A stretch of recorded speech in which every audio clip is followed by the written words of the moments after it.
부실채권이 대충격이다. 저축은행이 위험하다. 사실일까요? 지금 지표가 새로 나올 때마다 시장의 위험은 저는 굉장히 커진다고 이야기하는데요. 특히 이금융권의 지표들이 계속 나쁜 지표가 쏟아져요. 나쁜 지표가. 오늘 쏟아진 지표는요. 바로 이겁니다. 전분기 대비해서 저축은행 NPL 커버리지 비율 하락폭입니다.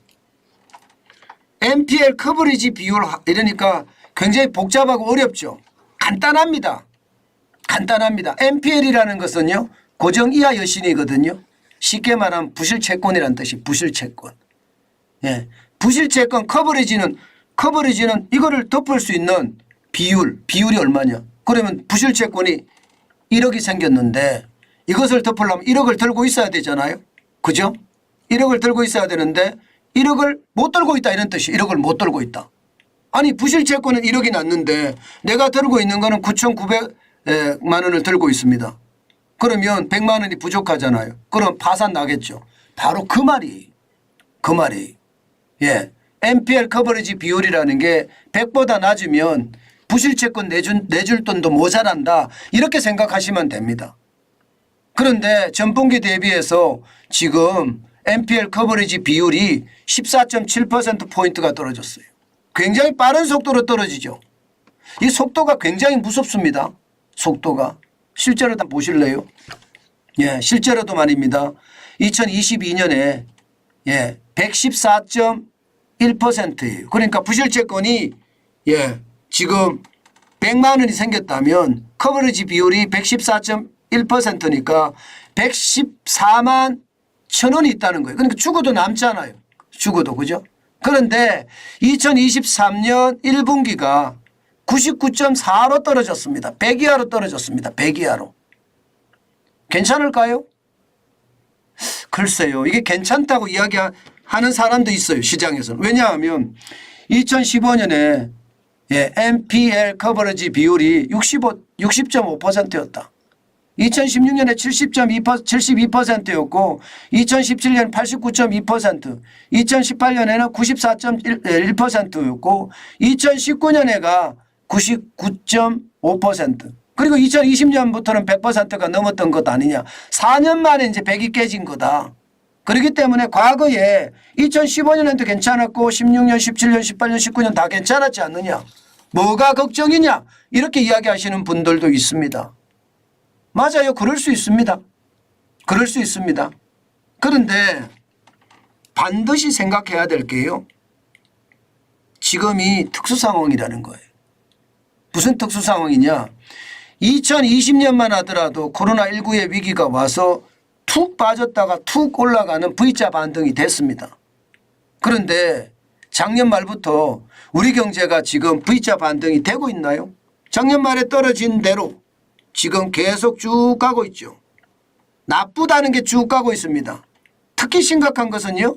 예, 이게 지표가 내보내는 것과 실제 실물 경제의 지표는 또 다르다는 거. 예, 더 좋아져야 되는데 더 나빠지고 있다는 거. L자형 경기 침체가 깊이가 더해질 수도 있다는 거. 이것을 감안해 보면 99.4%라는 것은 저는 충분히 위기를 생각할 수밖에 없다. 이렇게 생각합니다. 예. 아니 부실채권은 100만 원인데 내가 내줄 돈은 99만 4천 원밖에 없으면 이거 말입니다. 굉장히 위험한 거 아닙니까? 제가 여러분들에게 계속 말씀드리는 게 뭐예요? 적어도 말입니다. 저축은행의 부실채권 비율은 3% 이하여야 된다. 이 말씀 제가 많이 드리잖아요. 3% 이하여야 된다. 예. 이게 고정이하 여신 비율 이건데요.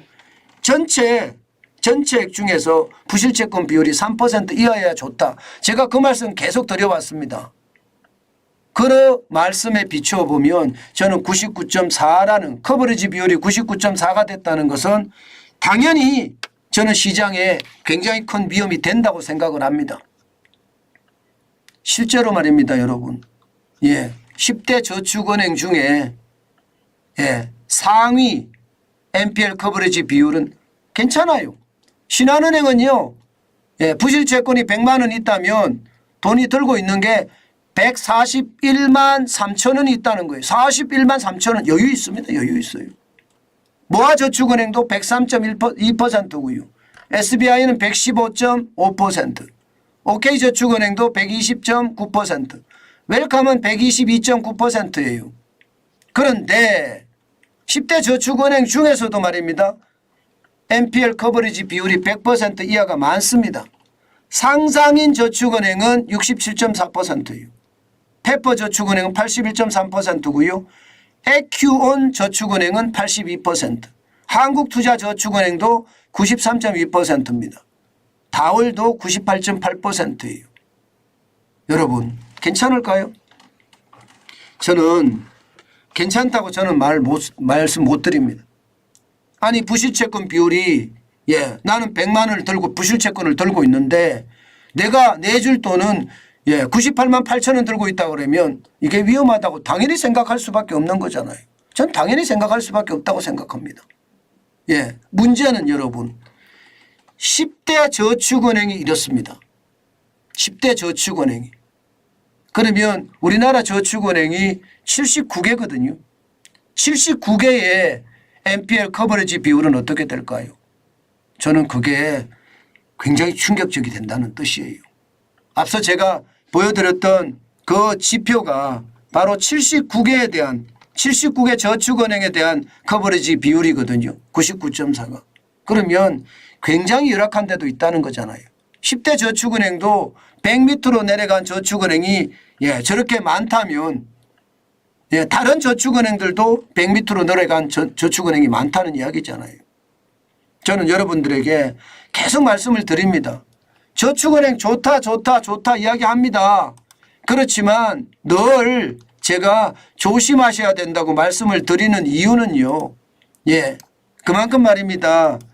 시장이 워낙 지금 침체에 대한 어떤 두려움이 있기 때문에 제가 조심하셔야 된다는 이야기를 노래처럼 부르고 있습니다. 노래처럼. 여러분 반드시 말입니다. 반드시 저는 여러분들에게 당부하려고 합니다. 예금자 보호 한도가 5천만 원이거든요. 저는 반드시 저축은행에 여러분들이 몸을 담그고 있다면요. 반드시 세 가지는 확인하셔야 돼요. 세 가지는 반드시 확인하셔야 됩니다. 기본적으로 유동성 비율이 얼마나 되는지. 당연히 100% 넘어야 되고요. 120%가 넘으면 더 좋습니다. 여기에다가 국제결제은행에서 이야기하는 BIS 지급 준비 비율 이거 말입니다. 8%가 기본이라고 하지만 저축은행은 12%, 13%, 14%, 15%가 더 좋습니다. 반드시 확인하셔야 됩니다.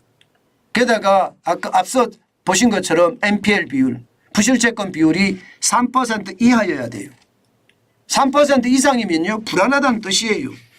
그래서 여러분 반드시 조심하는 거 잊지 말았으면 좋겠고요. 지금 저축은행은 예상보다 부실채권이 많고요. 충당금이 적다는 이야기니까 충당금을 더 쌓아야 된다는 그런 생각도 할 겁니다. 오죽했으면 금융감독원에서 저축은행에 충당금을 더 쌓게 하겠다는 게 바로 이런 겁니다. 부실채권은 많은데 거기에 대한 대비책은 지금 제대로 안 되고 있으니까 거기에 대한 위험성이 크다. 이렇게 얘기하고 있는 겁니다. 여러분 늘 말입니다. 시장은요 다양한 위험이 존재합니다. 때문에 앞서 말씀드렸던 세 가지는 반드시 검증하고 시장에 들어갔으면 좋겠다. 그리고 들어가더라도요. 이자 많이 준다고 하더라도요. 기왕이면 말입니다. 예금자 보호 한도 내로. 예금자 보호 한도가 5천만 원이라고 하지만 이자 포함이거든요. 그럼 한 4,700만 원 정도. 저는 그렇게 여러분들에게 권하고 싶습니다. 이럴 때 불안할 때는 내 돈을 지키는 게 제일 중요합니다.